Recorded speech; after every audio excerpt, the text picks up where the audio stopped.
How many years have you been writing screenplays?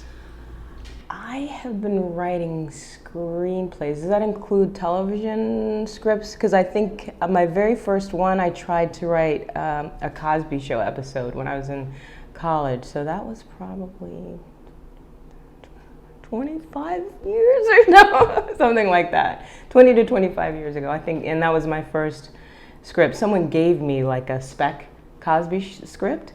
And I was like, oh, I think I can do this. I love that show. I think I can do this. So I literally just sort of used it as the format. Back then, there was no final draft, none of that stuff. You just had to figure it out, right? So back then, I'm making myself seem so old.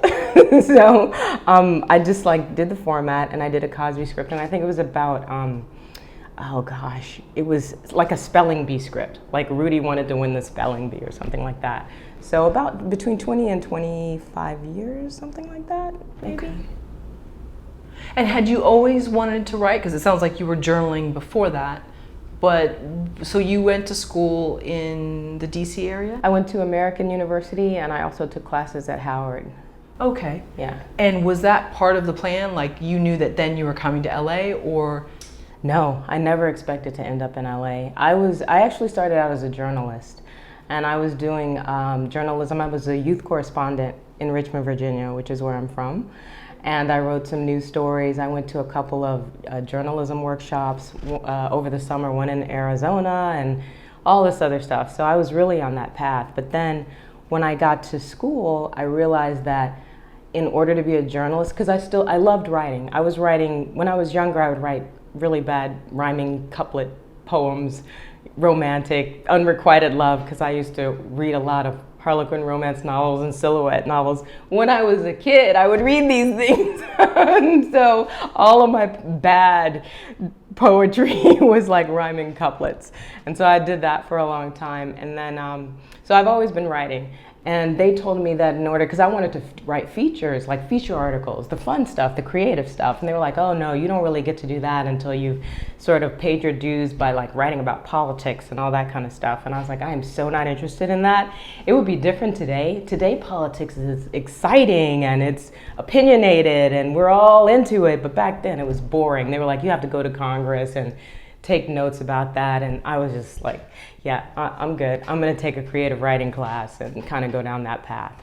Okay. And so I started acting. That was the crossover, acting and then playwriting, then script writing. It sort of went in that way. In that order? Yeah, in that order. Thank you, in that order. That's the way I wanted to say that. So what does writing mean to you? Because obviously it's been in you a long time, whether it's the poems or wanting to be a journalist. But it sounds like there's something that, do you feel almost you express yourself in a totally different way once you're putting the pen to the page or keyboard? Yes, and I would say that's a great way to ask that question, if I express myself in a totally different way, because even when I write emails, some of my girlfriends and some of my boyfriends in the past would be like, oh yeah, she writes extremely dense emails. Not in all caps though, right? Not in all caps. Okay. They're like, seriously? I'm like, I'm a writer. What do you want from me? I feel like I express myself just more clearly, and there's no reading between the lines. When I write it in an email, it's exactly what it is that I want to say, right? I feel like I can say everything and there's nothing left out when I write an email. So I feel that way sometimes when I'm writing, definitely in my journal. And for other things like more creative endeavors like screenwriting, it's just the characters speak through me, and that's like what's amazing and fun, because I never know what they're going to say or what they're going to do. Sometimes I'll pull stuff from people that I know and put them in the character's mouth, that kind of thing. You know, you're never safe around a writer. They're always taking notes. So, you know, you just say, hey, everything's fair game. Anything you say may end up in a script. I won't assign it to you, but it may end up in a script. So I just think in that way, it's just fun to have the characters really like come through you and live through you. And I think thematically is what's connected to you. Like there's always something that is connected to you in some spiritual or experiential way. but it's a surprise when these characters do stuff that maybe you didn't expect them to do, or they say something you didn't expect them to say. And that's really fun. Is writing another way of allowing yourself to be honest? Because I know for women, we have to be very careful in our tone, and sometimes we're groomed to like end things in a question sometimes. I know people would debate me on that, but we have to be careful that we don't. Do you think with writing, it's easy to just be honest and say it, and there's no like, we don't assign judgment to it? Yes, I would say when you're really being authentic as a writer, then definitely it's a way of being honest and true. And I think people really respond to authenticity, and they know when you're not being authentic.